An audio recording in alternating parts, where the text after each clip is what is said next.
Hello and welcome back to All Things Money. I'm your host for the show, David Blain, and today we're talking about some short to intermediate term action in the stock market, what's going on, what actions you should take, if any. So as I mentioned before, we had a new waterfall decline back in August of this year. The market peaked back in April of 2011 after a nice rebound from 2009 all the way to 2011, a nice 2-year run in the market. And so, as I mentioned in the previous segment, and hopefully as I mention all the time, you realize that these markets, economics, they're cyclical. And during cyclical bear markets or cyclical bear markets, what we see is that you have some gains and then you have some losses. And currently, we have moved into that cyclical bear market, and we're currently going through the bottoming process, looking to determine if the market's going to continue to go lower or if it will resume an upward trend.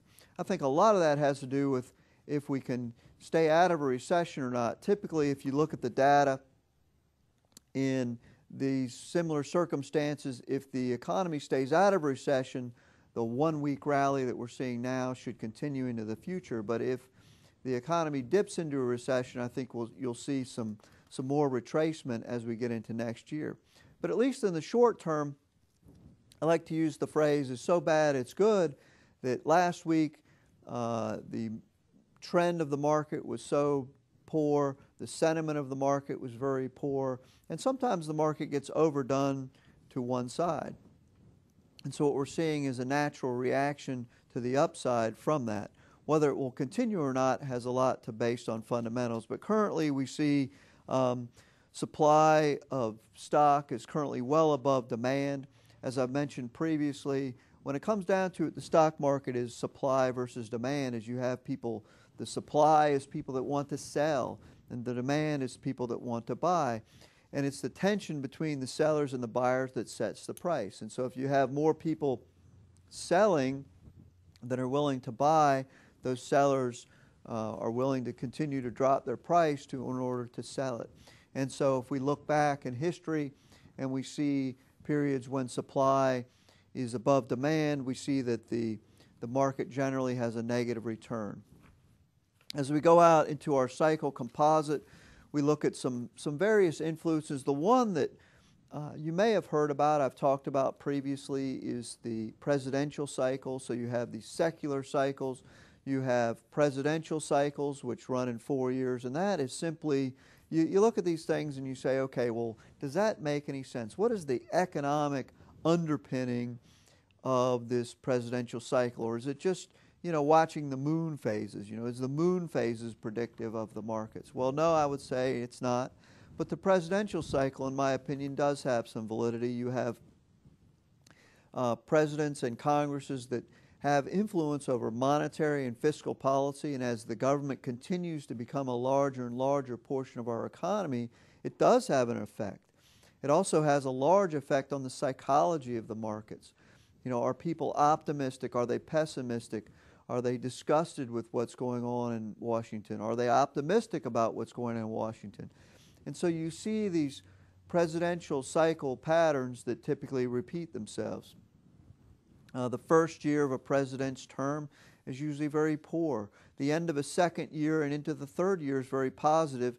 And then the fourth year is typically not very good. As the uncertainty of the election approaches, the markets don't like uncertainty. So anyway, as we look at the cycle composite, plus you have seasonal cycles. And I don't know what the logic behind this is, but there's a saying on Wall Street, sell in May and go away. It basically means that between May and somewhere around October to November, the market never makes any money. Previously, maybe you could attribute this to the traders, would go on vacation, or, people still had to go work on farms. I don't know. There's probably some reason originally started why the pattern continues to hold to this day. I don't know that there's any significant fundamental reason for it, but it's definitely ingrained in the psyche of a lot of traders. And so when that happens, it continues to manifest itself. So we look at some of these various factors apart from the economics of what's going on, inflation and earnings and things like that.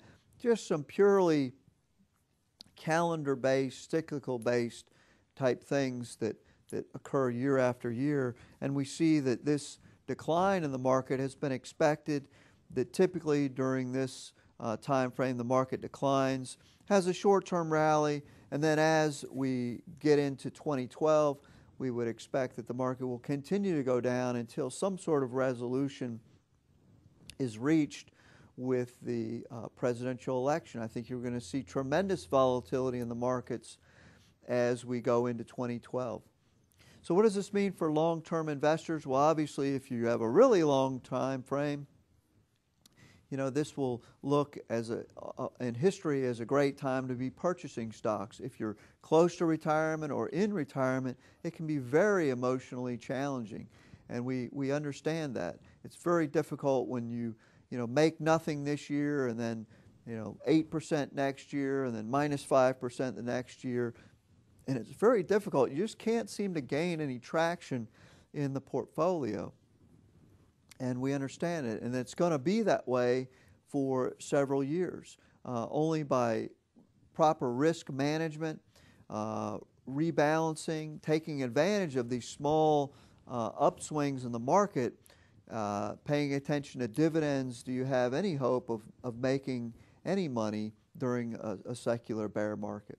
Well, we're coming up on our second break. When we come back, we'll talk a little bit more about some strategies that you may want to employ.